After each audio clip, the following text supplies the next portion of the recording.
Okay, perfections. It's what they call a Time Lord technique, and there's a number of them, but this is probably the most important and the most popular. So basically, it tells when certain planets will become more significant in a native's life, for the year, for the month. They're used to help determine when things will happen, because at any given time there's tons of transits, but some of them are life changing and some of them just make you feel a little bit different. And there's more than just perfections, as I hinted. There's zodiacal releasing, there's fardars, and basically primary directions. But perfections are probably the most well known and probably the most useful. So you've got annual or yearly, monthly, and daily perfections. Yearly being used more than anything else. Daily is hardly ever used in any practice that I've seen. Monthly is pretty useful though. Annual perfections, they go kind of hand in hand with the solar return chart, but it basically shows you what the ruler of the year is, or the lord of the year. And so every year is governed by a certain age. So you'll be having your first house perfection, every 12 years, as it takes a year to go through each sign. So, when you're 18 and when you're 30, those are seventh house perfected years, and therefore those will deal with seventh house subjects. And the nature of that subject will depend on that sign, the lord of that sign, and the transiting lord of that sign during that time. So basically, the house that the perfection lands in is going to be significant for that year.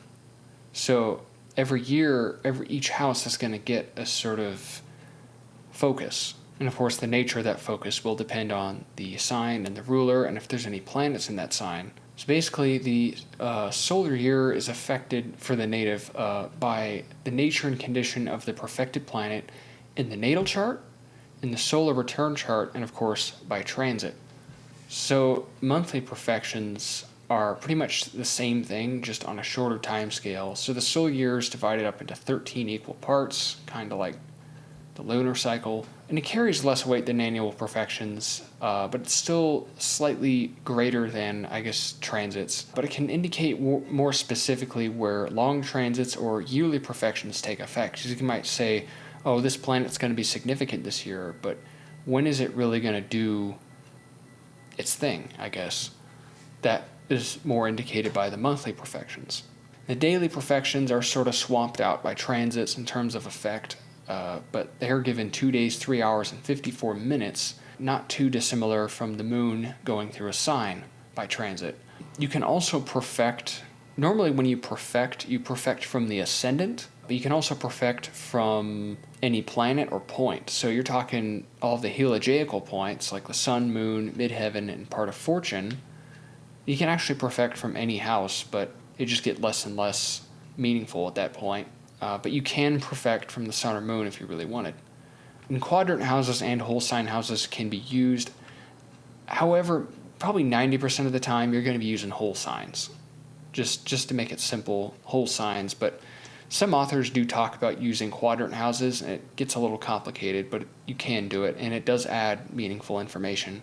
So if you're perfecting from, the sun, moon, midheaven, or part of fortune, or lot of fortune, the first perfection starts from the degree of that sign that the sun is in. So if you have the sun in 10 degrees Taurus, the second perfection is going to be in 10 degrees Gemini, for instance, whether that be monthly or yearly. So obviously the number of perfections adds to that house, whatever the planet or point is in, just like perfecting the ascendant. So when you perfect something like the midheaven, you're going to get clues about maybe their social standing or their job or whatever.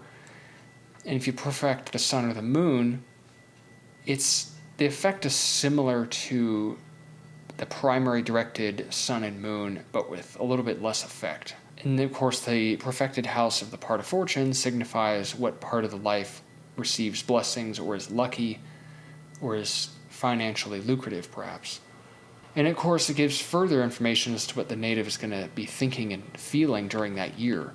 So perfections, I guess I'll show you in Placidus, because this program shows it best. I'm just going to use a random point in time. This isn't really anybody's chart, but it shows, this is the prognosis tab. It shows you primary directions, so you direct to the heliacal points, and you can look at distribution through the bounds.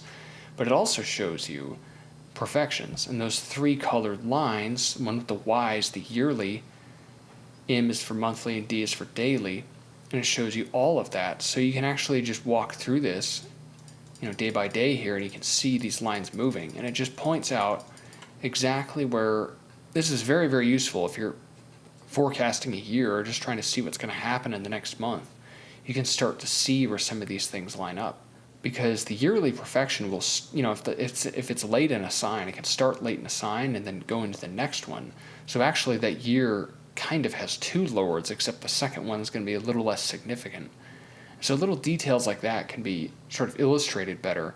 You don't actually need this to figure that out, but it's just a really nice, handy visual indicator. Anyway, perfections, very simple technique, but very useful as well.